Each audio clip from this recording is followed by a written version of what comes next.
Hi, everyone. Welcome to Pinot and Policy, where we have conversations about government policy, politics, with some wine and levity mixed in. Your host here, I am Rafe D'Amico. My co-host, Eric Settle. Eric is a former candidate for Attorney General, always a practicing attorney.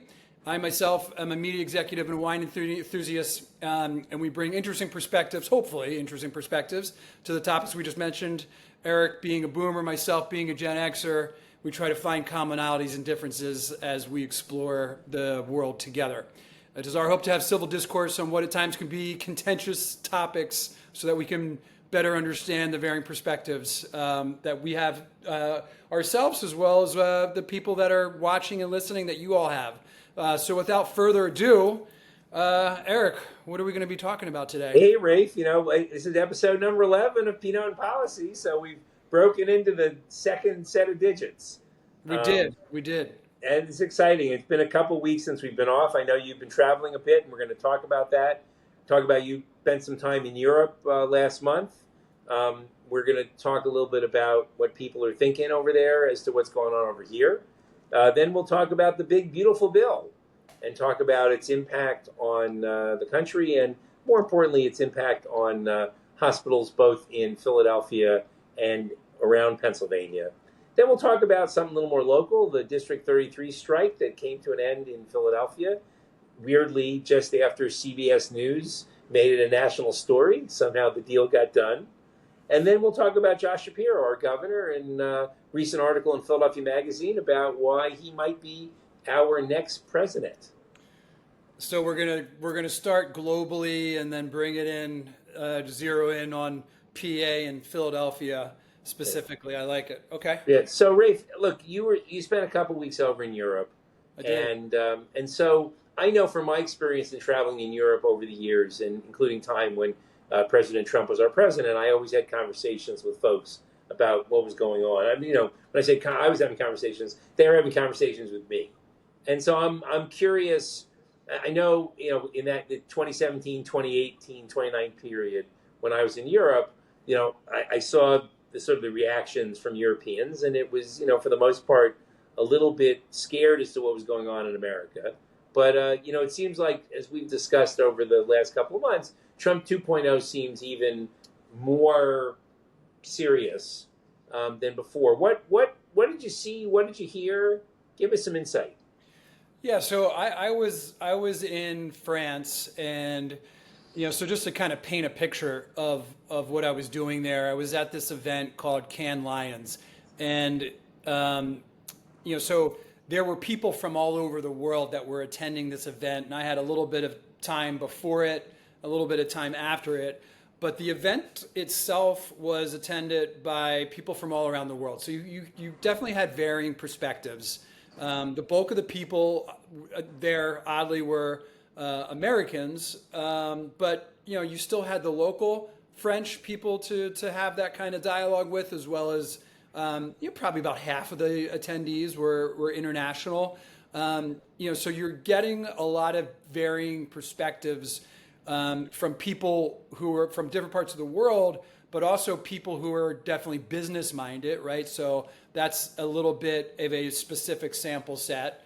And most of these business travelers, I would say, were working for companies at high enough levels that they're making comfortable livings, right? So like just anything that I'm going to share, just take it with that perspective, and I'll try and highlight or parse out any of the conversations that were more like local driven, and different types of backgrounds and jobs. But the theme that I would say was seen, whether it's the U.S., different European countries, and even across like varying socioeconomic backgrounds, is there seems to be this general tug of war between a populist perspective and what some people would call like an elitist globalist perspective, right? And I don't say any of those terms pejoratively, right? I'm just giving them labels and maybe how they're referred to by the other side, and sometimes how they refer to themselves. So we know we have our own populist movement in the U.S. And there are elements of populism in both the Democratic and the Republican parties. That populism and nationalism is certainly trending in Europe as well. And what's interesting is the theme that can be parsed out from that overall tug of war is there seems to be less tolerance for immigration, and more, you call it national pride, call it tribalism, call it just how people see themselves, their place in the world, and I hate to say it this way, but like who they feel belongs in their country, and how that impacts their national identity. And you're having the political spectrum in the U.S. I think is broader and more extreme. The political spectrum in Europe, regardless of country, is tighter. Yes, there are some countries you could argue, like countries like Hungary, are further to the right. And they certainly make a strong case for that. But the general theme, from that tightness of the political spectrum, regardless of whether they're left or right in Europe, the uniting theme is less tolerance for immigration and more of a view of sovereignty and how they like identifying as a country versus identifying as a citizen of the world, and even less identification as a European and a European citizen. And I think most older Europeans definitely see themselves and have seen themselves and continue to see themselves more of identifying themselves with the specific country that they're from. Right. The younger generations were starting to see themselves as more European and global, but now there's a big reversal there where you're seeing people want to retain their country's specific identity. And where that's going to lead us, I think, is going to be really interesting to see that play out, whether it's in America, whether it's in the world. And you can kind of look at that and say, well, why is that a big deal? Why does that matter? I mean, it certainly matters when it comes to integration and immigration tolerance, but we're seeing that play out, whether it's, is Ukraine going to be part of Europe, right? Right. Is Ukraine part of Russia? If Ukraine's part of Europe, how should the remaining European countries react? Look at Brexit with the UK and how they see themselves as part of Europe.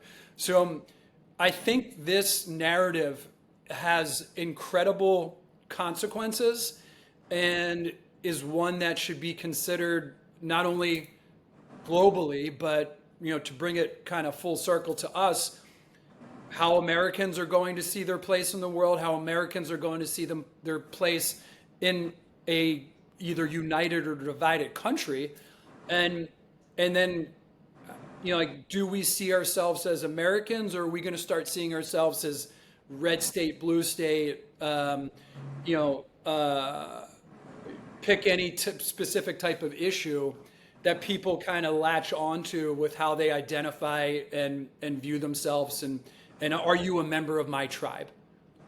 Okay, that's interesting. So I guess in Europe, obviously the nations are generally more homogenous. I mean, I would say each country has its own sort of cultural identity, and I guess what you're saying is that the influx of immigrants from, I guess for the most part, from Africa and the Middle East, have changed the complexion, no pun intended, but there's just communities where in America, we're as a nation of immigrants, obviously we've been doing immigration for a couple hundred years now, and we've sort of each generation has a new set of folks who become part of the American fabric, where in Europe, I guess it's still kind of new to them and probably fairly recent. I guess the other question, I guess, is did they look at it? Did they look at what's going on in America? So you're saying is they look at what's going on in America with sort of American populism and thinks, well, wait, maybe we should do it. Maybe we should be this way.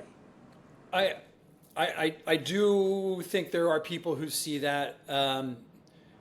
I think a lot of Europeans have always looked at Americans as we're crazy. We are, it's funny. I had a conversation with an Uber driver who was an Italian living in Nice, France, and he had some very strong opinions about America and Americans, even though he had never been there. He'd never visited America.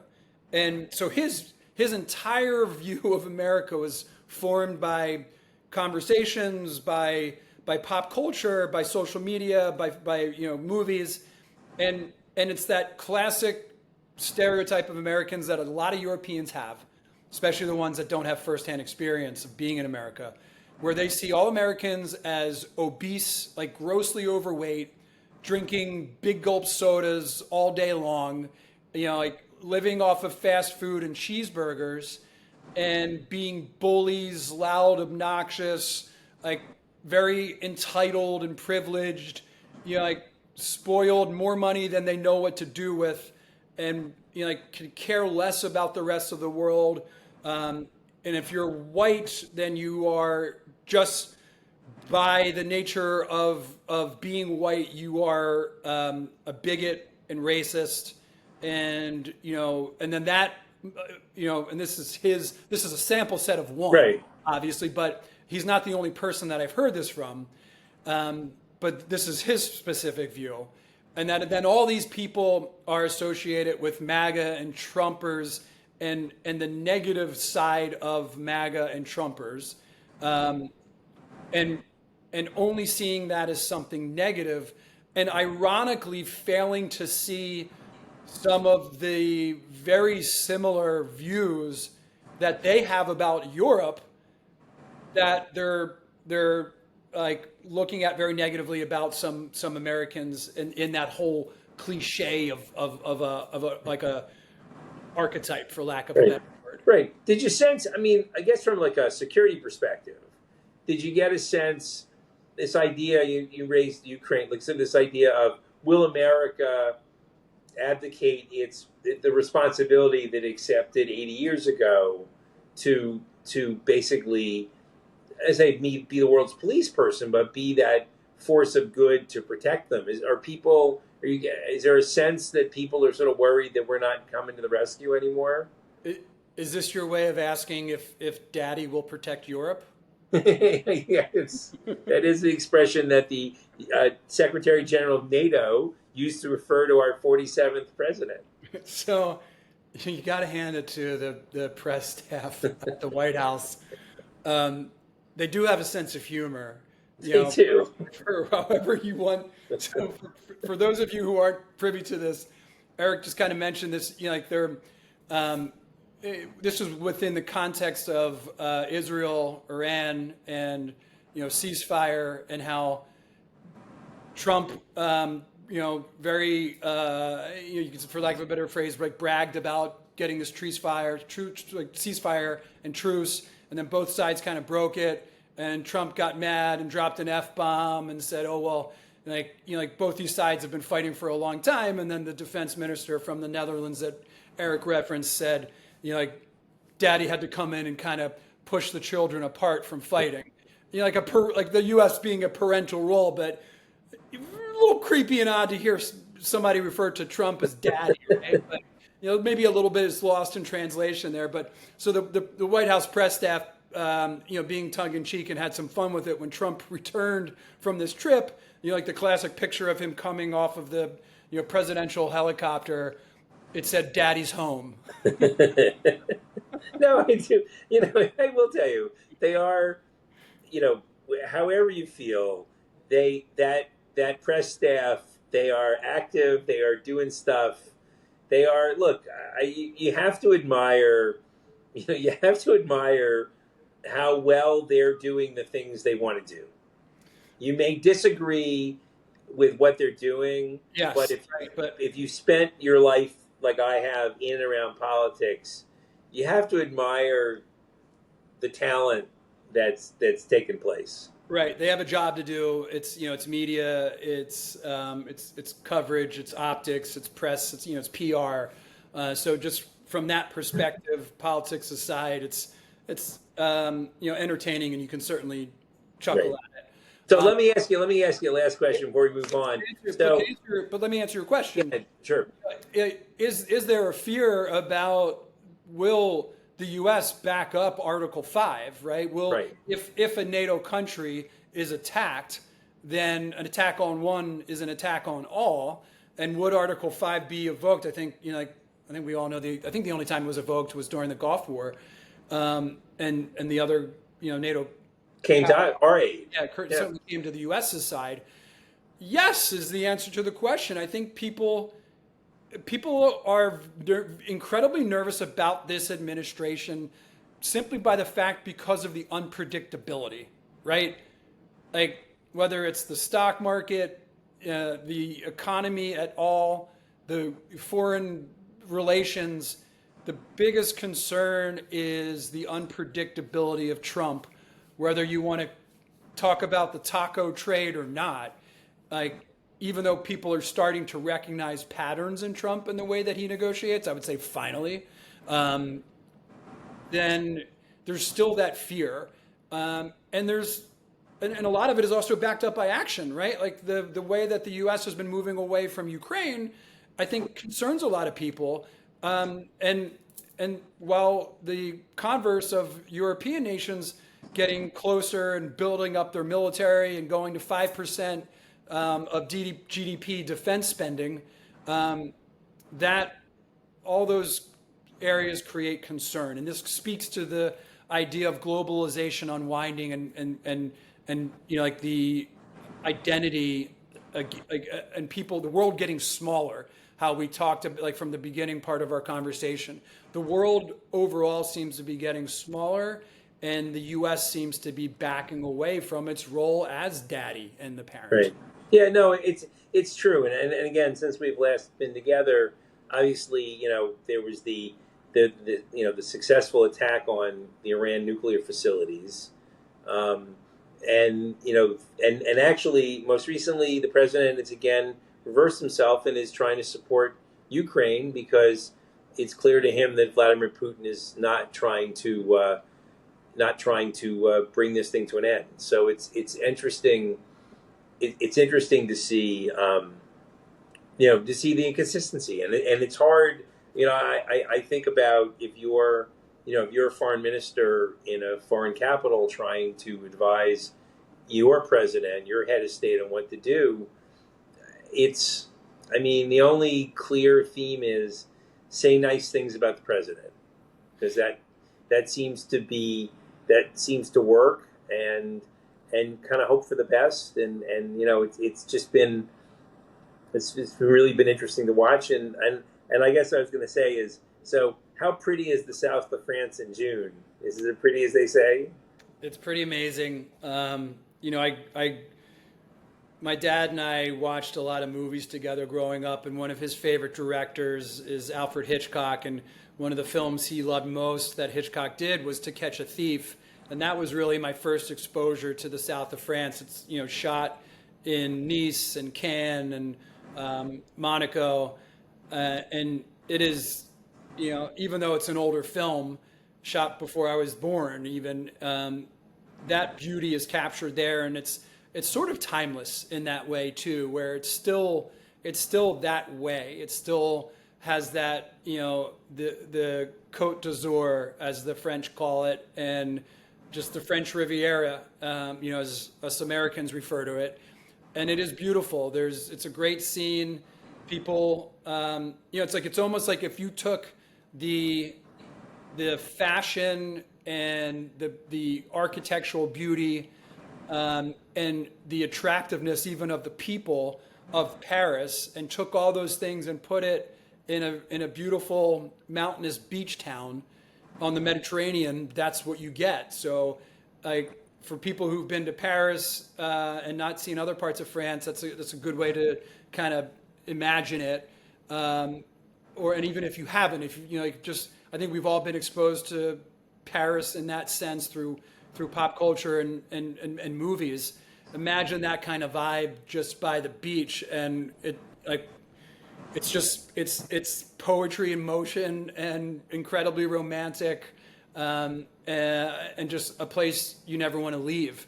Um, Yeah, it's funny because I this is that time of year when all the celebrities are yachting around the Mediterranean, and it's pretty spectacular down. You see why people go there. It's just, you try to give the best analogy is like if California, the California coastline is, almost as pretty as, the coastline of the south of France, but just because of the years of development, it's a pretty cool place. I was sorry that we didn't have a chance to do this live from Cannes. My hope was we were going to set you up on the beach with the water and the oh, it would have behind been you. nice. Would have been nice. But I I know, will say but this. Speaking of the beaches in the U.S. far surpass the beaches in the Mediterranean. I'm not talking about like overall beauty and like a nice like picture on Instagram. I'm just talking about the size of the beaches and the sand. You have very little space between the beginning of the beach and the ocean, which is, hey, it's fine.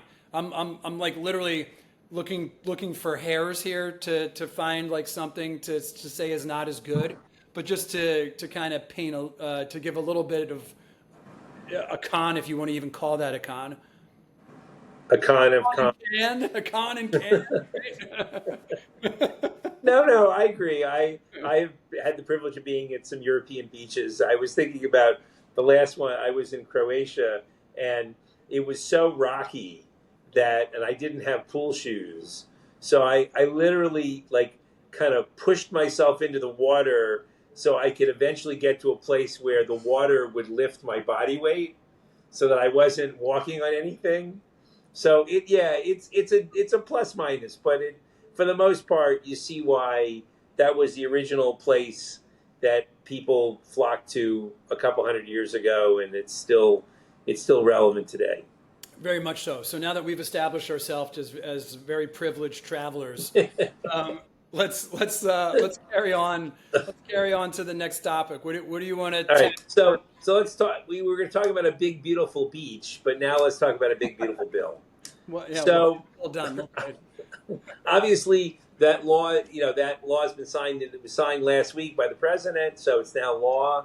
One of the interesting parts about this kind of work, and having been a lobbyist, I can appreciate this, is that there are lots of things in this bill, much of which we know about, but there are going to be a lot of things in this bill that no one knew about.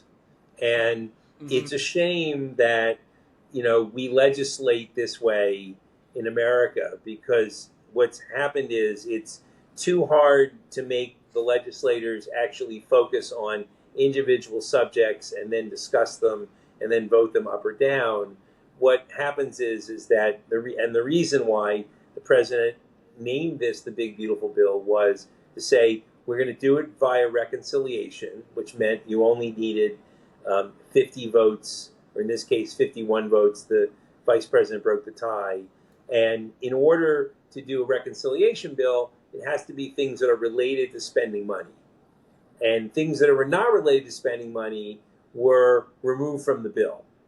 Now, the question is as things, as details sort of roll out of this bill, we'll see whether there'll be more legal challenges. And interestingly enough, one of the other developments I would say in the last month since we last spoke is the Supreme Court is, pretty much supporting the president's executive power to do a number of things that he wants to do.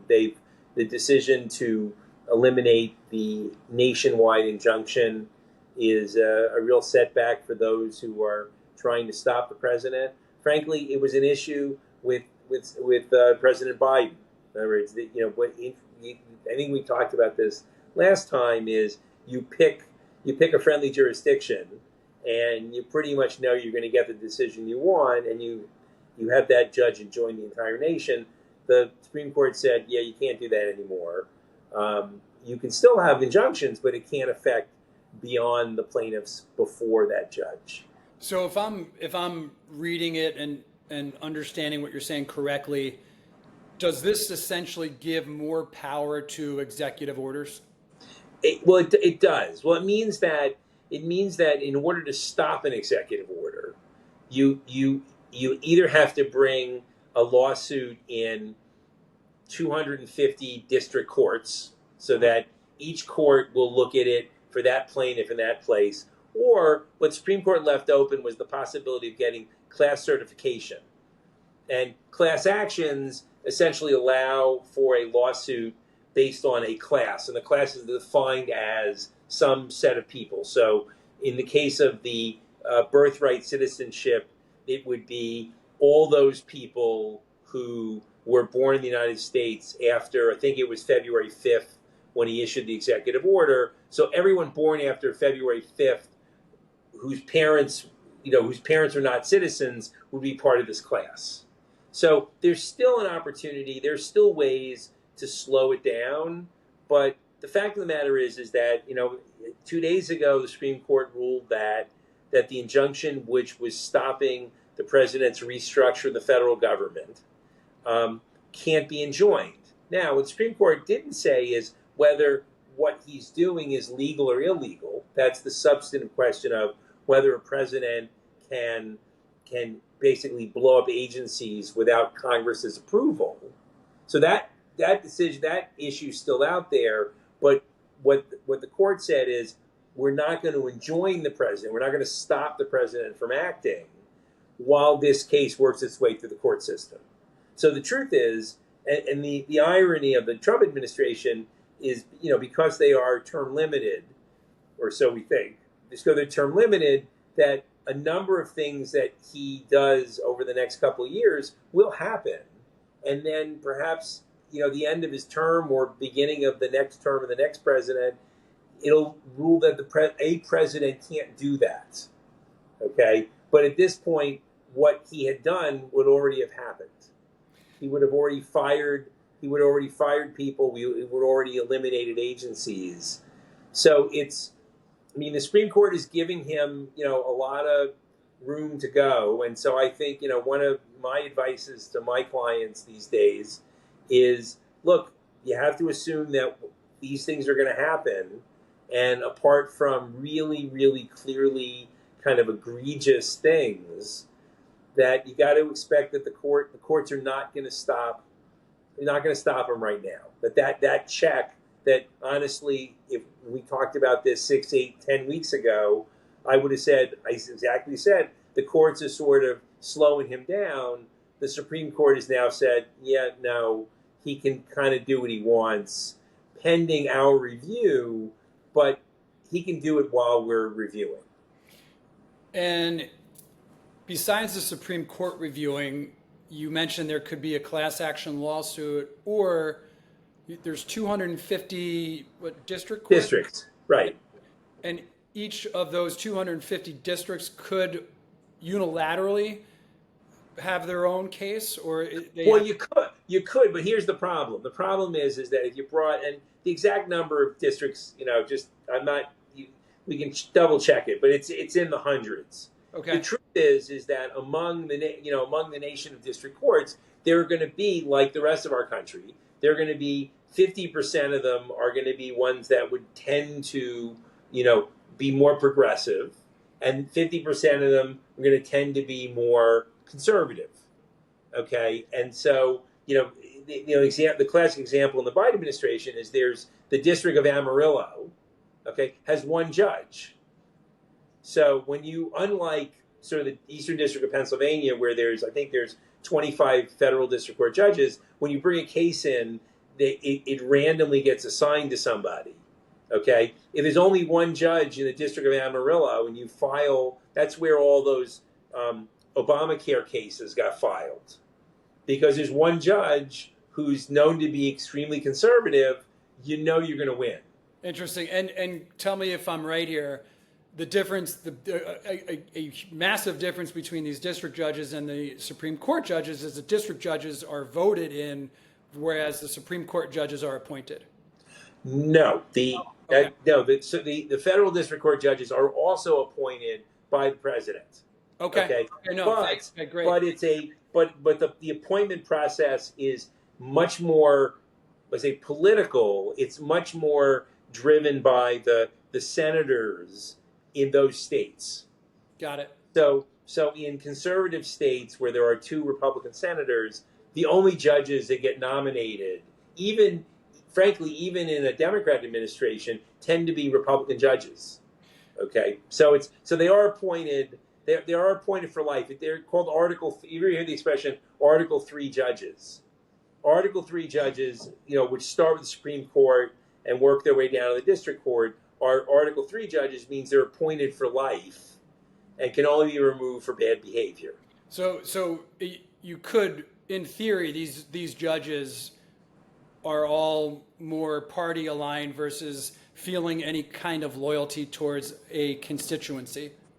Well, I think here's what I know, because I've known a number of federal district court judges in my lifetime, and you have to be very political to get there. In other words, because it's a very political appointment. I mean, it's a quality appointment. In other words, you've got to be a good lawyer, okay?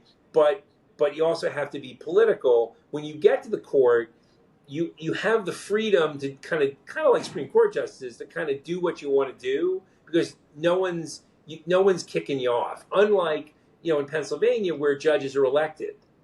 And one of the things we'll talk about later in the season is there's going to be an election in Pennsylvania for the Supreme Court. You elect Supreme Court justices, and after 10 years, they're up for retention. Okay, and the retention elections are simply, should this judge stay or not?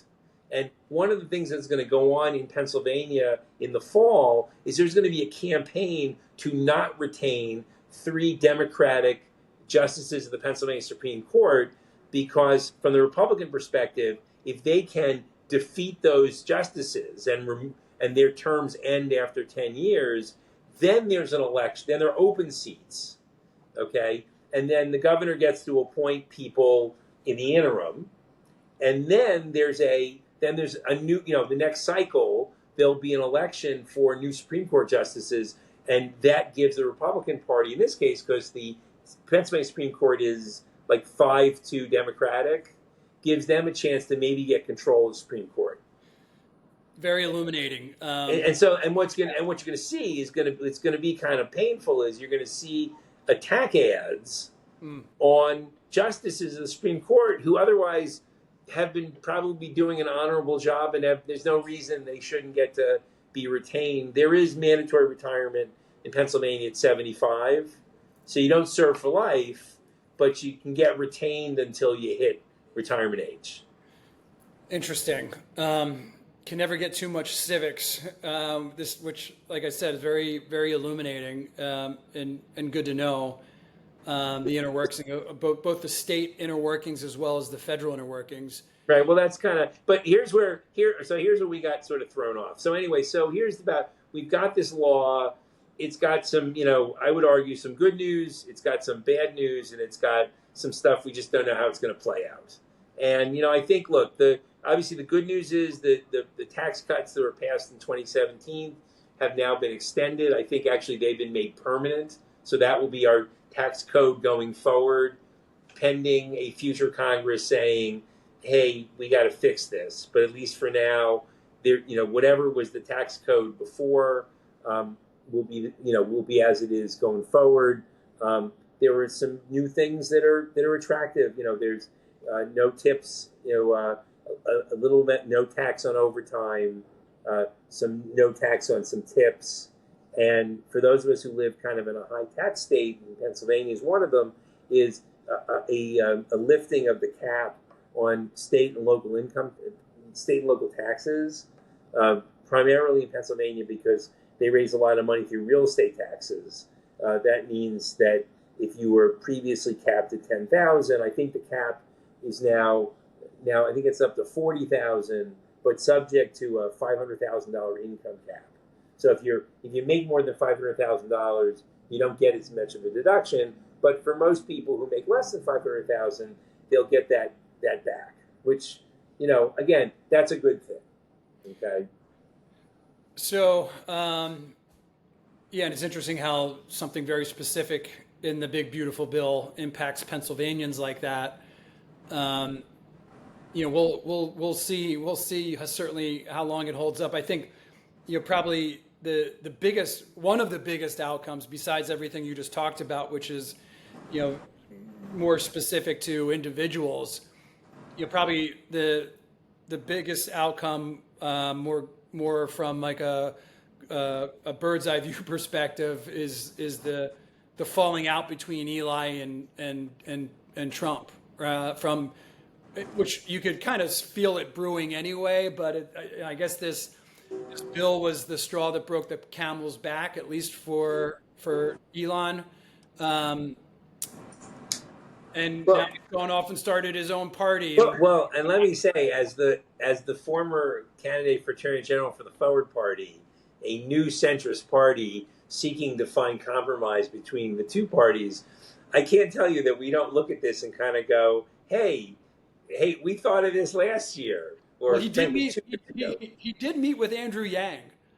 Well, not to drop names, but because I was recruited to run by Andrew, I have Andrew's contact information, and I sent Andrew a note and said, I hope you guys are talking to him, because the truth is his resources combined with the philosophy of the Forward Party, which is and he literally put out a tweet that says, not left, not right, just forward, which frankly we should have registered as a trademark of the Forward Party.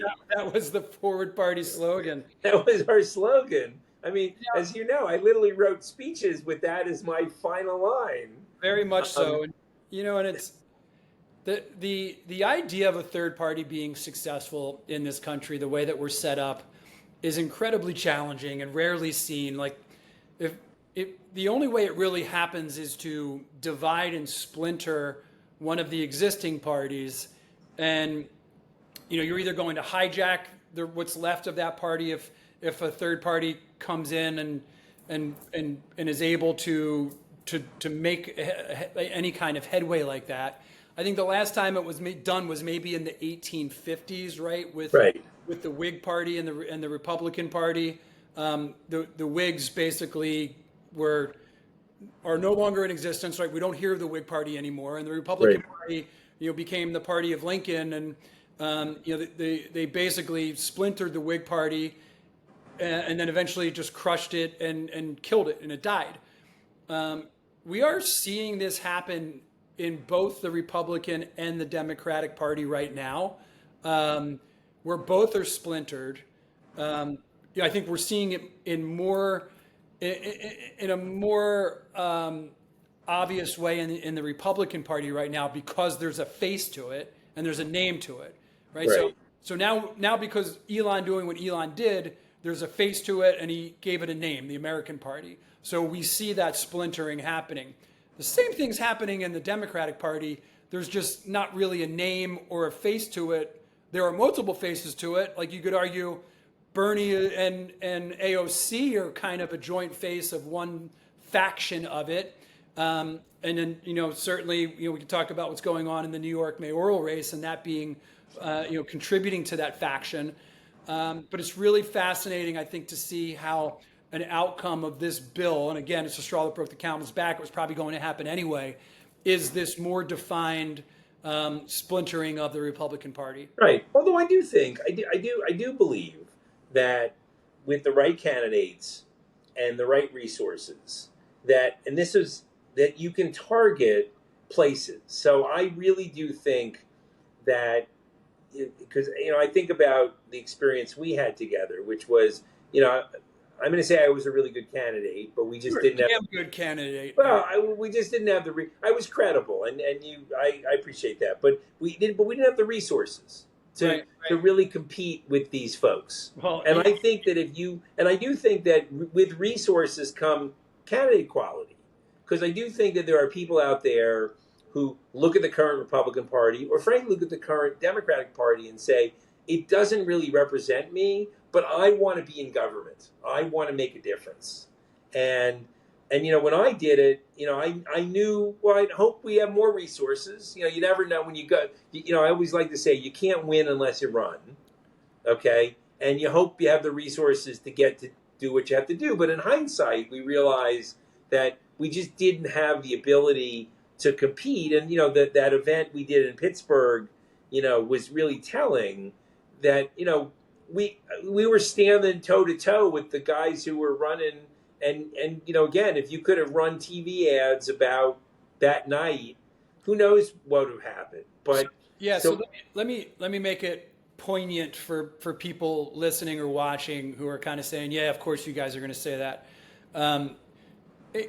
When Eric would have a one-on-one conversation with somebody, or even a member of his staff, his ground team, would have a one-on-one conversation with somebody and talk about his platform for Attorney General in Pennsylvania, there was, I'm not exaggerating here, it was like a 90% conversion rate where not only would the person say, I'm going to vote for you, but then they would be motivated to say, I want to encourage other people to vote for you too, and a lot of people to volunteer from that. But what was missing, what Eric is referring to, so the point is the message was what resonated, and it was a message that not only resonated, but then it evoked people to actually go and act on it and vote. Right. And they did, and we saw that in the polling. Yeah. But what was missing was the money, the funding, the advertising campaign, the millions of dollars that are spent, and to what we're seeing here with this splintering. And right. I always say this, to talk to all the other people who didn't have a chance to talk to me. Right, the ones who So never. if you had a chance to talk to me, you'd go, "Hey, you're good. I'm in." And you're right. The problem was there were several million Pennsylvanians who other than a snappy headshot in the voter guide, never kind of knew who I was. And so I'm saying is that with the right candidates, the right resources, you can achieve the idea of what we talked about. Picking off a handful of congressmen, picking off a handful of senators. And Elon certainly has those resources. He's got deep pockets. So sky's the limit for what he will spend and what can happen with this splintering. Right. But look, in the end, it makes me smile and it makes me go, look, because here's the truth. Though I would have loved to be your next attorney general, I really do believe that we need something different than what we're having now. And I feel like this is hopefully the next step forward, but no pun intended. But I don't know. But it was an interesting story.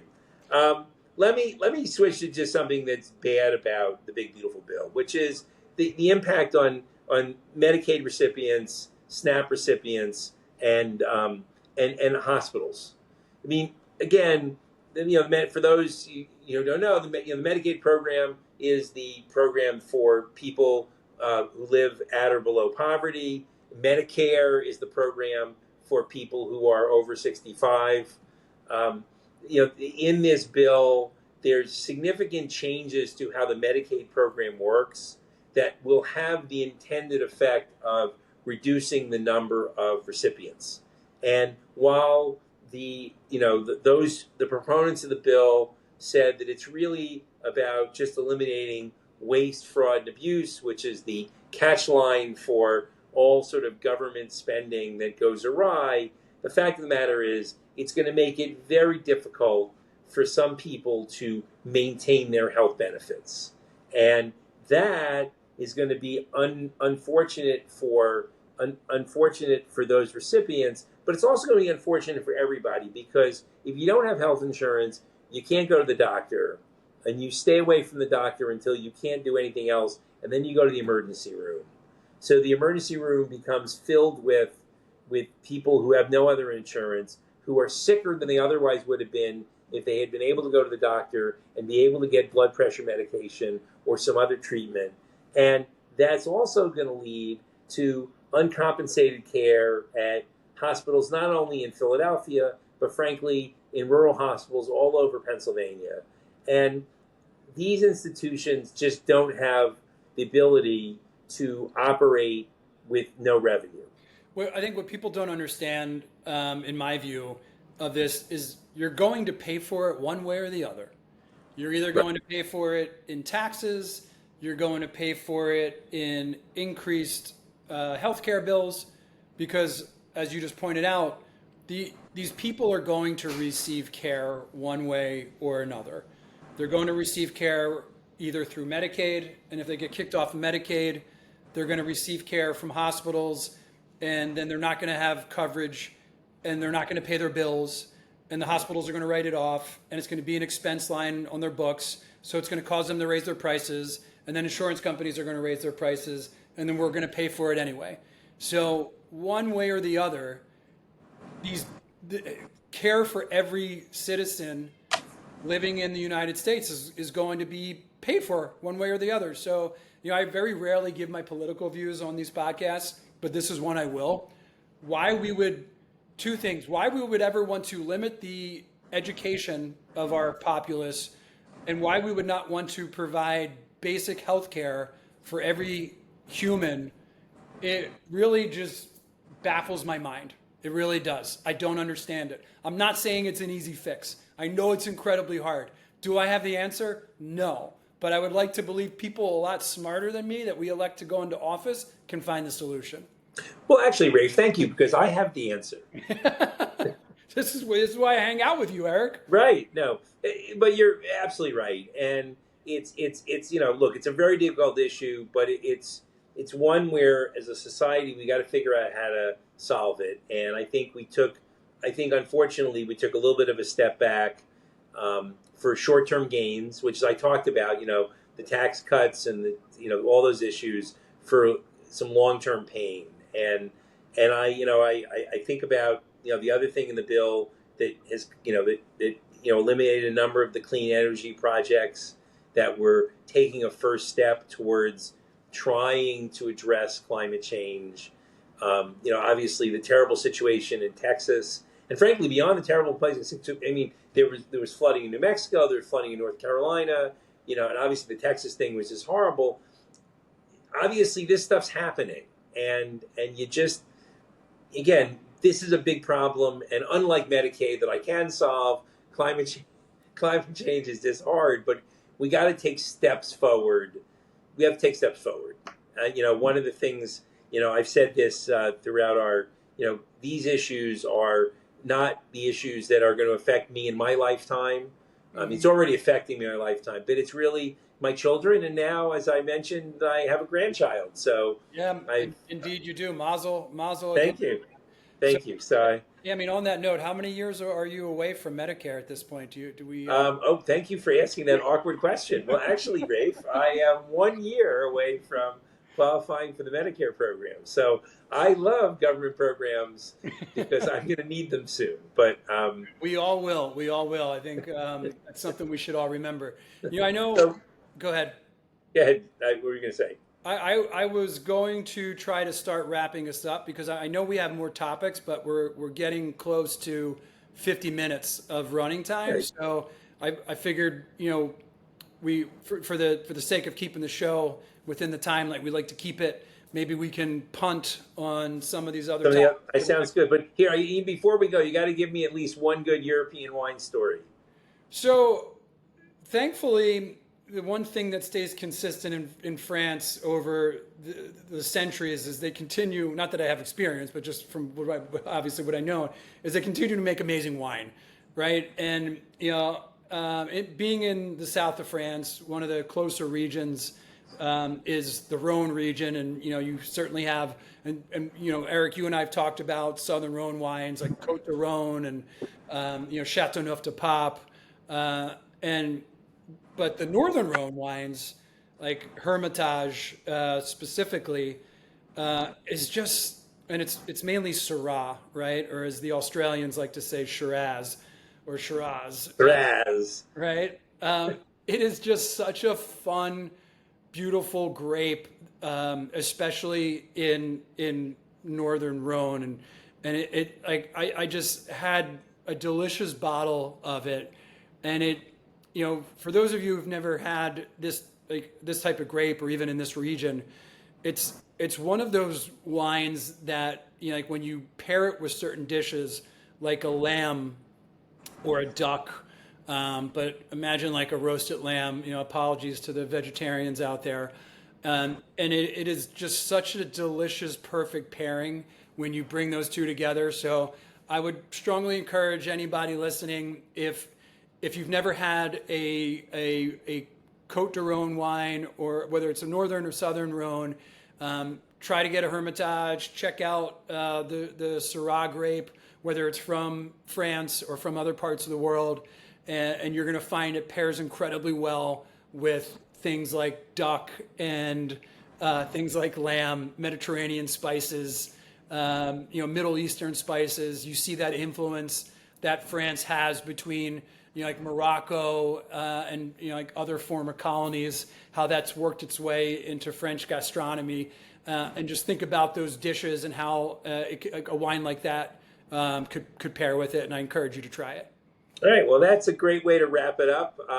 It's been great to be here for episode number 11. I forgot to say at the beginning that these are our views and not those of my company, RCCB, or Rafe's company, Ad Fontes.